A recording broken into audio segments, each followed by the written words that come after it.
अजमेर में पहला केस जो आया था मोहम्मद फैज़ल का, वो 27 तारीख को पॉजिटिव हुआ था और उसके बाद एक एक करके उसके परिवार के सभी सदस्य पॉजिटिव हो गए थे। तो कुल 5 लोग पॉजिटिव थे और उसके बाद 15 तारीख तक लगातार कोई हमें पॉजिटिव नहीं मिला था। रेल म्यूज़ियम में पहला पॉजिटिव व्यक्ति नावेद हमें 15 तारीख को मिला था और 16 तारीख को अराई में जो पोरवाल फैमिली है जो उज्जैन गए थे, जो मानसिक रूप से विक्षिप्त महिला थी और उनके पति, वो दोनों जिनकी बेटी यहाँ अराई में ब्याही हुई है, तो उनके माता पिता दोनों आए थे। उसमें से उनके जो पिता हैं श्री अशोक पोरवाल, वो पॉजिटिव हो गए थे 16 को। तो 7 पेशेंट पॉजिटिव हुए थे आज सुबह में और कल रात में जो रिपोर्ट आई है उसके अनुसार 10 लोग और जो रेल म्यूज़ियम में खाना बदोश जो भिक्षा मांगने का काम करते हैं, जो भीख मांगते हैं पूरे अजमेर शहर में दरगाह के आसपास, और उनको हम लोगों ने पहले से ही क्वारंटाइन में आइसोलेट करके रखा हुआ था, तो उसमें से 10 लोग पॉजिटिव हो गए, तो कुल संख्या अभी 17 हो गई। हम लोगों ने सघन टेस्टिंग का अभियान शुरू किया हुआ है। अपने सीमा में आए थे उन सभी को लेबर शेल्टर कैंप्स में ठहरा दिया गया है।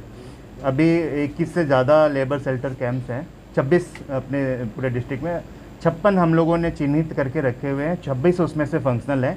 तो जो भी प्रवासी मजदूर आ रहे हैं उनको हम उन शेल्टर कैंप्स में ही रख रहे हैं। उनकी प्रॉपर स्क्रीनिंग हो रही है, जांच हो रही है और उनके लिए जो है भोजन का प्रबंध किया हुआ है। सर वहाँ पे रेलवे कैंप के उधर वहाँ पे काफ़ी अंधेरा रहता है नाइट में, तो वहाँ पे ना लाइट की व्यवस्था है ना कुछ है, पीछे की तरफ बहुत अंधेरा। वहाँ पे पुलिस की पूरी मौजूदगी रहती है और लाइट का भी व्यवस्था हम लोग कर देंगे। आज से शुरू हो जाएगा, पर वो तो आज खाली हो जाएगा, तो वो कैंप ही खाली हो जाएगा।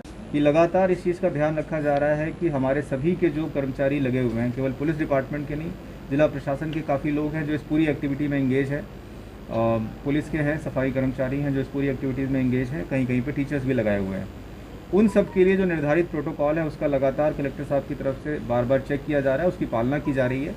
हम अपने सभी कर्मचारियों को चेक कराएंगे। इसके बावजूद मैं आपसे ये निवेदन करना चाहता हूँ कि जो भी कर्मचारी वहाँ थे, कल मैं पढ़ रहा था कहीं पर, उन सभी को आइसोलेट करने की डिमांड की जा रही थी कि साहब उनको आइसोलेट करेंगे या नहीं करेंगे।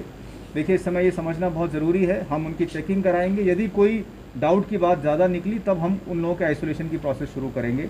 हमारे लिए संभव नहीं कि हर व्यक्ति जो इस पूरी प्रोसेस में लगा हुआ है, काम कर रहा है, उसको केवल इस आधार पर कि क्योंकि वो वहाँ गया था विजिट करने के लिए या क्योंकि वो कभी ड्यूटी करने वहाँ गया था उसे आइसोलेट कर दिया जाए। ये प्रैक्टिकली पॉसिबल नहीं है। हम सब लगातार से फरार हुए हैं, उनके कई मुकदमे दर्ज हो चुके हैं, 188 की कार्रवाई उन पर हो चुकी है। अगर आपको डिटेल में संख्या चाहिए तो वो आपको उपलब्ध कराई जा सकती है। ऐसे सभी लोग जो कि किसी भी जगह पर कोई नियम का वायलेशन कर रहे हैं, उन पर कार्रवाई लगातार हो रही है। किसी और ज़िले के या किसी और स्टेट के थे, अपने यहाँ फंस गए हैं, चाहे वो भिक्षावृत्ति वाले लोग हों या कोई मजदूर लोग हों, उन्हें शेल्टर होम में रखा गया है। अब क्योंकि हमारे एक शेल्टर होम में एक व्यक्ति पॉजिटिव निकला, उसके बाद में चेक कराने पर 10 और व्यक्ति पॉजिटिव निकले, उस शेल्टर होम के सभी लोगों को क्वारंटाइन किया जाएगा, यानी कि उन्हें लगातार मेडिकल ऑब्जर्वेशन में रखा जाएगा। क्वारंटाइन के लिए अलग से जगहें चिन्हित की हुई हैं, जैसा कलेक्टर साहब ने आपको बताया अभी कि ज़िले में 21 स्थानों को चिन्हित किया गया जहां पर क्वारंटाइन करने के लिए लोगों को रखा जाएगा। शेल्टर होम 26 अलग से पहले ही फंक्शन है, तो ये सब लोग अब क्वारंटाइन सेंटर्स में रखे जाएंगे जहां लगातार मेडिकल ऑब्जर्वेशन पे रहेंगे। सर जो 40 जने मिले थे, जन कौन से? मलंग वाले। देखिए, मलंग यहाँ पर रहते हैं पहले से ही, उन सभी का मेडिकल स्क्रीनिंग हो गई है। वो जहाँ पर रहते हैं उन्हें वहाँ पर व्यवस्थित रूप से रखाया जाएगा। पॉजिटिव नहीं, उनका मेडिकल स्क्रीनिंग हो गया। जहाँ पर भी शेल्टर कैंप बनाए गए हैं वहाँ से लोग भागने की कोशिश करते हैं। यहाँ तक कि होम आइसोलेशन वाले व्यक्ति भी अपने घरों से बाहर निकलने की कोशिश करते हैं। ये एक तरह का ह्यूमन टेंडेंसी है। कोई बहुत बड़ी संख्या ऐसी नहीं जहाँ पे बहुत लोग बाहर जा रहे हो। जब भी कोई बाहर निकल कर जाता है उसको तुरंत हम ढूंढ करके लाते हैं, मुकदमे दर्ज करते हैं, कार्रवाई करते हैं। सही कह रहे हैं। एक्चुअली में जैसा कि आप सभी जानते हैं कि अजमेर में बहुत बड़ी संख्या में भिक्षावृत्ति करने वाले लोग हमेशा से यहाँ पर रहे हैं और इन कैंप्स में हमने काफ़ी बड़ी संख्या में पहले ही लोगों को एकत्र करके रखा है। फिर भी कुछ जगहों पर अभी कुछ लोग बाकी हैं जो कि अलग अलग बैठे हुए हैं, कोई एक साथ ग्रुप में कहीं पर भी नहीं है। हम उनके लिए जगहों को आइडेंटिफाई कर रहे हैं। आज ही हमारी कलेक्टर साहब से बात हुई है, 2 जगह फिर से आइडेंटिफाई की गई हैं। ऐसे सभी लोग जो कहीं पर भी रह गए हैं, छूट गए हैं और भिक्षावृत्ति करते हैं, उनके खाने की व्यवस्था तो वहीं पर पहले ही की हुई है, लेकिन उनको अब हम उन कैंप में रखवाएंगे। हम कोशिश कर रहे हैं कि हर व्यक्ति जो कहीं भी भिक्षा मांगता है वो उस जगह पर, उस रोड पर नहीं रहे, वो उस कैंप में ज़रूर पहुँच जाए। कोई भी डरने की भय का वातावरण नहीं है। हम लोगों ने शुरू में जो स्टेप्स लिए थे उसके चलते बहुत अच्छा उसका रिस्पांस था। लंबे समय तक हमारे पास इन्फेक्टेड लोग नहीं मिल रहे थे और जो पकड़े भी गए हैं, जो मिले भी हैं, वो एक आइसोलेटेड लोकेशन में थे जिनका किसी के साथ मिक्सिंग नहीं हुआ। 2.0 20 तारीख से आ रहा है मॉडिफाइड। इसमें भी मेरा आप सभी से आग्रह है, सभी तमाम अजमेर वासियों से आग्रह है कि मॉडिफाइड लॉकडाउन या लॉकडाउन 2.0 का ये मतलब नहीं है कि सारे रेस्ट्रिक्शंस खत्म हो जाएंगे। धारा 144 उसी तरह से कायम है जो पहले थी। कृपा करके घर से नहीं तो अजमेर के अन्य लोगों के लिए खतरा इसलिए नहीं है क्योंकि वो अजमेर के लोगों के संपर्क में नहीं रहे हैं कभी। वो पर्टिकुलर जगह पर थे, वहाँ पर इनको इन्फेक्शन मिला है और जैसे भी वो पूरी प्रोसेस है आप समझ सकते हैं कि वो हमेशा ही अलग थे आम अजमेर के निवासियों से।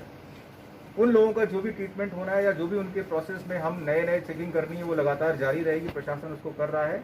बाकी अजमेर के लोगों को केवल जो नियम है, जो प्रोटोकॉल है उसका ध्यान रखना है। वो यहाँ रह करके डरे नहीं अनावश्यक रूप से। मुझे महसूस हो रहा है कि जिस तरह के फ़ोन आ रहे हैं, लोगों को लग रहा है कि हमारे इर्द गिर्द हर तरफ कोरोना तो नहीं है कहीं, तो किसी को डरने की आवश्यकता नहीं है। केवल उन प्रिकॉशंस का ध्यान रखें। जो भी हमारे सामने चुनौती है उसका हम सबको मिलकर सामना करना है, चाहे मीडिया हो, हम प्रशासन हो, चाहे हमारे अजमेर के निवासी हों। तो डरे नहीं, सहयोग करें और जो प्रिकॉशंस बताए गए हैं उनकी अधिक से अधिक पालना करें।